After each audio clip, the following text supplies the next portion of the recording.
Well, welcome back to our panel debate. Thanks again to all our speakers.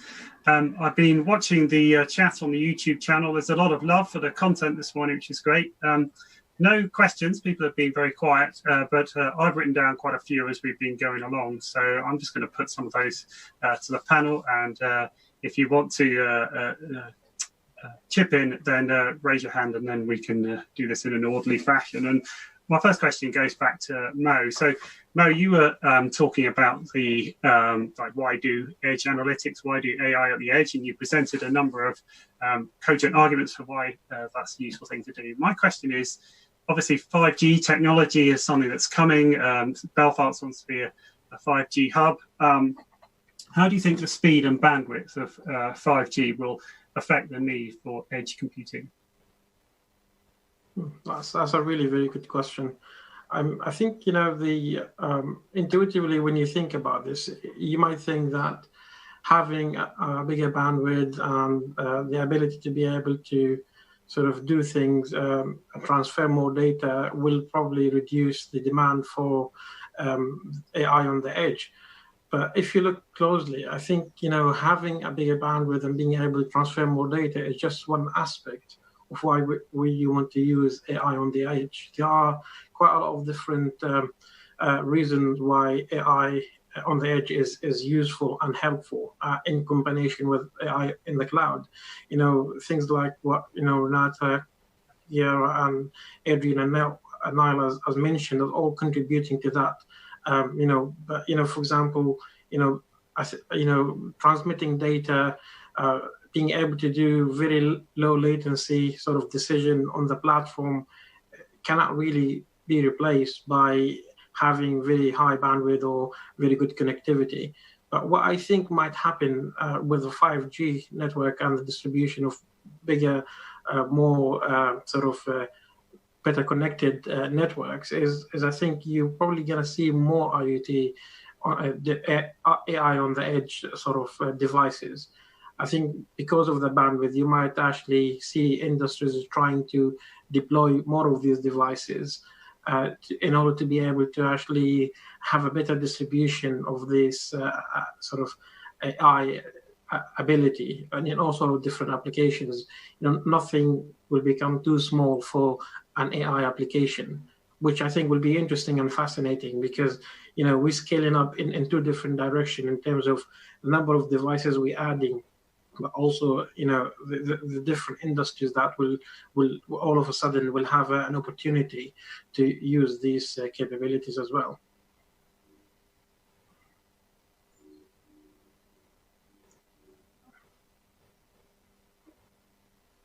There you go. Did the classic of being on mute and still talking. Mo, thank you for that. That's very interesting.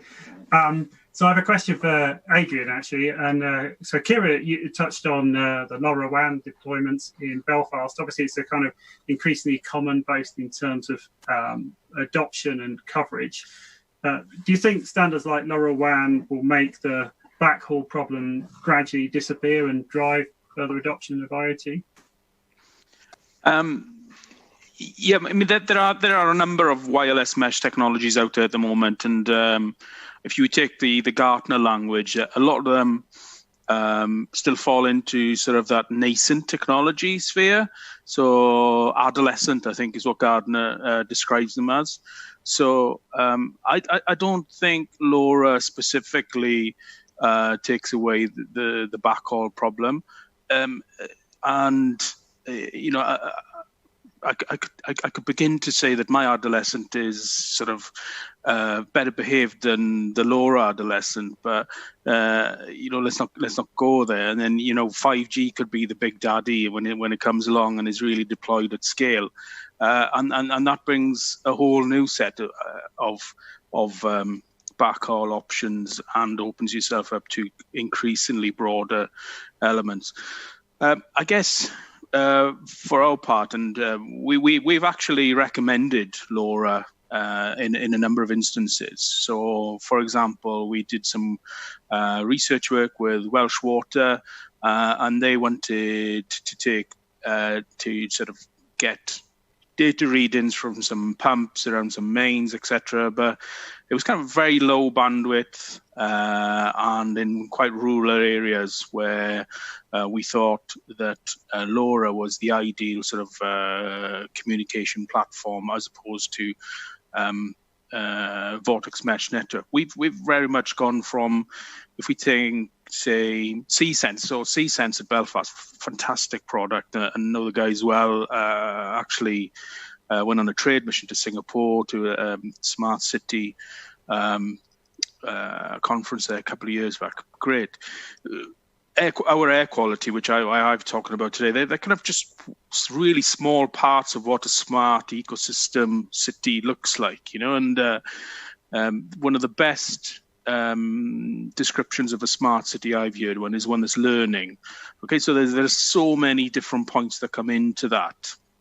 I do struggle to see how LoRa copes with that sort of plethora of end sensing device, whilst giving you sort of a resilience and an ability to update, given that, you know, there are restricted packet sizes and it's also you know, your uplink and downlink are managed by an alliance of which you have no control. So as you begin to scale out, you know, your smart city, I just don't know where LoRa plays a part, but it's not everything. And that's why from Vortex Mesh Network, we've built it on sort of open source software, but created our own sort of magic source layer on top of that, which gives us far more flexibility.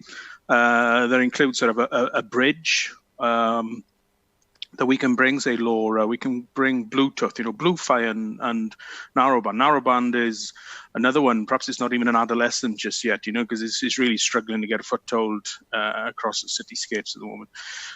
All these become part of what a smart city looks like. But does one of them solve the backhaul? I'm not entirely sure, but I certainly wouldn't see LoRa as being the one that solves the backhaul. I think it's going to just be, as all technology decisions are in the end, what are your requirements and what are you scaling up to? So you need to have a grand plan. So I think there's a place for all of these, but would one solve the backhaul problem? I'd say no. Okay, interesting.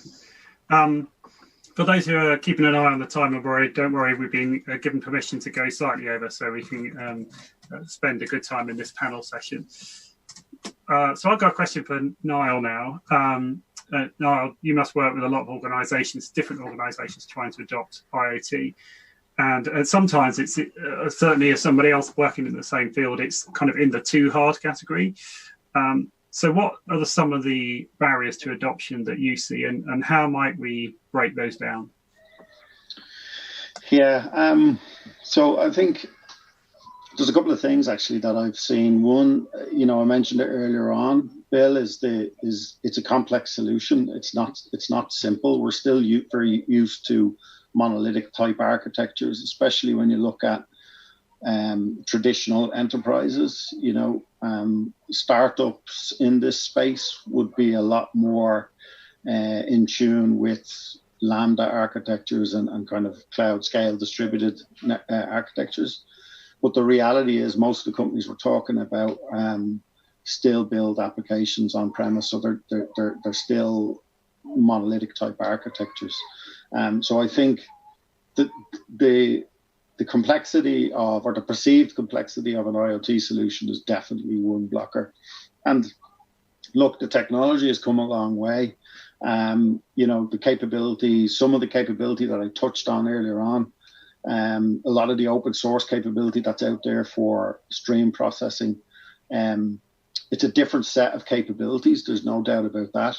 And it's a different architectural concept and mindset that you have to have. But the technology has come a long way, right down to the edge and the networking, as we've discussed. So I think definitely the complexity of the solution, so many moving parts, different vendors involved in those parts as well. Definitely we've seen that, right? Because the kind of hardware piece, the networking piece, the back end piece, it can be quite complex. So that's definitely a barrier. Overcoming that is, you know, again, cloud, I think cloud offers a huge amount from an analytics perspective, a machine learning perspective. And now that we've extended that cloud capability out to the edge, and now we've got a whole lot of hardware partners, we're simplifying a lot of the pipelines. So that's definitely what we're doing to try and remove some of those blockers, as you say. The second big one that I see is kind of around the capability side, around data, is companies actually that already have a lot of data and are doing nothing with it. And this is something that I see a lot, especially in manufacturing type companies, where they may collect data on particular production lines or assembly lines or whatever, for very specific needs, to understand the throughput of that line over a day or over a week. But then that's it. That's all that's done with that data. And it may, in fact, be stored for years, right? And nothing ever done with it, right? So even if you take the IoT piece out of it, I think a big blocker is how companies think about data. Maybe they're fearful in terms of the data privacy piece, but they're all obstacles that can be overcome, I think, as Renata talked about in great detail. So, that data governance and data management and data analytics piece is a big skills gap I see in enterprises. And I think that's one of the primary blockers, because as I mentioned earlier on, Renata mentioned it as well, is you can do the IoT piece, you can do the connectivity piece, and you can get some data through. But if you don't know what to do with it and you're not actually driving impact from it or solving a business problem, it will fail and it will be of no use. So that piece is another big blocker. Well, that's very helpful, Niall, and I think later on we'll hear a bit more about skills enablement when we talk about Belfast's digital ambition. And actually, on that note, Kira, I was going to ask you about 5G as well as part of your ambition. And obviously, we've seen reports of attacks on 5G masts, people blaming that for connections to the coronavirus incorrectly, of course. One of those attacks happened in Belfast, I read. So my question is, those things are obviously isolated, but do you think there's a wider mistrust of technology on the city street? And if so, how might we tackle that? So, yeah, there's a pretty active group campaigning against 5G, and in the council we're inundated with letters from them. But obviously they are concerned citizens and they have every right to question things. So we respect that. And on their behalf, we're very lucky in Belfast because we have Queen's University's Centre for Wireless Innovation. They are leaders. They are one of the top research and development institutions in all of Europe.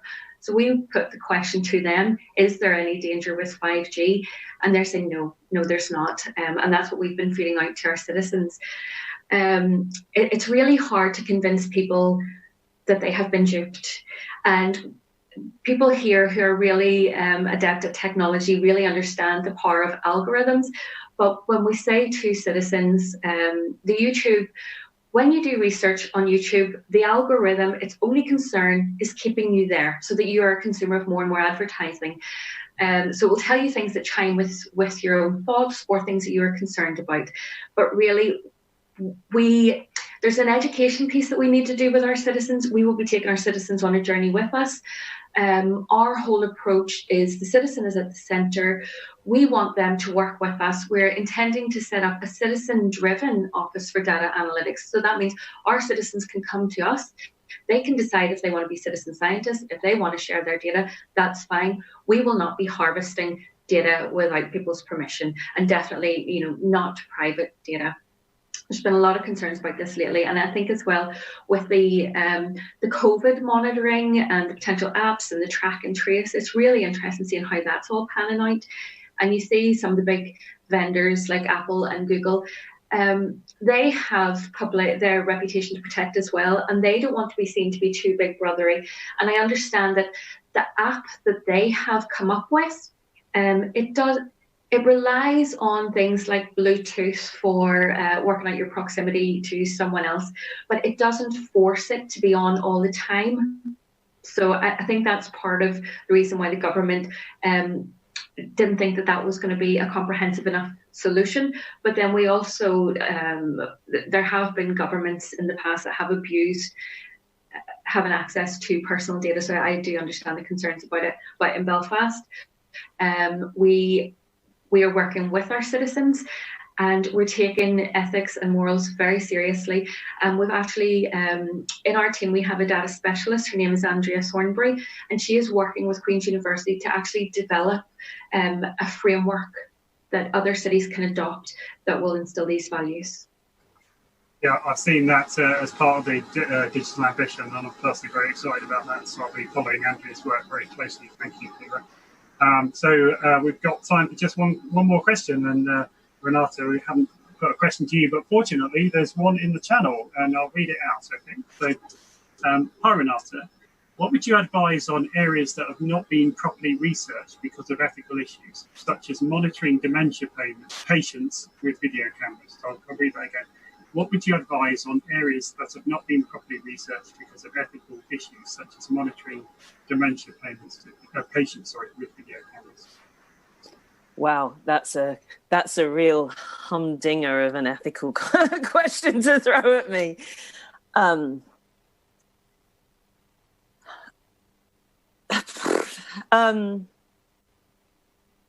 Again, I think it comes down personally to what's the problem you're trying to solve? Why does a dementia patient need to be monitored by a video camera throughout? What consent is that patient allowed to give, or the family of that patient allowed to give? Where's the data going to be held, stored, used? How long for? Will it be deleted? What's the problem you're trying to solve? And Kira's just made a really interesting point with regards to the track and trace app that we've seen, not just internationally. And I'm going to use a term that might set a few prickles around the audience. That's the issue of tech solutionism. We are looking at tech to solve problems, but often problems can be solved by talking to people. Face-to-face is hard right now. Direct care is hard right now. Putting technology in the middle of that in order to solve something that actually is about human interaction, human engagement, ethics and morality again, is very, very, very complicated. And what works for one person, where one person feels comfortable, another won't. Now, if, of course, dementia patients need the best possible care they can give, and you don't necessarily want a nurse or a doctor sat in the corner of the room watching you all the time for fear that something's going to happen, because that would feel quite intrusive, albeit an immediate reaction if there was a problem. So if you think about it from a real world angle as well as from a digital or a technical angle, there's already a question there as to how comfortable somebody might feel. And again, as I point out, ethics aren't black and white. There is no right answer to something. An individual has a moral feeling about something, and that will differ. So I think that's, as I said, it's a humdinger of a question to be thrown, and there is no immediate easy answer. But I think we do have to be careful. Also, I mean, with relation to cities, the ODI have done a year-long piece of work about smart cities, but we actually refer to open cities. And we've heard as well, like Neil was discussing, there's a whole lot of data that is captured that isn't used. Data can help answer lots and lots of problems. Technology can enable the collection of data, but sometimes technologies are created as a reaction to and as a solution with the collection of data that either is going to sit in a pot that could be vulnerable or never be used or not be made open so to be shared and help wider decision making, or can have an impact that's seen to take the person out of the picture in order to create a more dynamic engagement so that something can happen instantly. These are all very complex questions. And as I said, the point of the ethics canvas is to get us to ask these difficult questions. And sometimes the outcome might be, we shouldn't do it, even if it feels like it's the right thing to do. There's something that's fundamentally problematic in there. This is going to be something we're going to struggle with for the rest of our lives and our children's lives. This is complicated stuff. So I'm glad to have the opportunity to sit on a panel and chat about it. I just hope that more organizations continue to embed this within their own thinking too, even if it comes up with some complicated answers. So thanks for that. Sorry to give you such a tricky question, a hard one to finish on, but time has run away with us now. But thank you very much to all our speakers and panelists again this morning. This would have been so much better if we'd been all together in person in Belfast, but the local theme continues because Tom Gray is going to be curating the next set of sessions around digital in Belfast. I can see the studio already, so they will join us after this short message. Enjoy the rest of your day at Beltech 2020.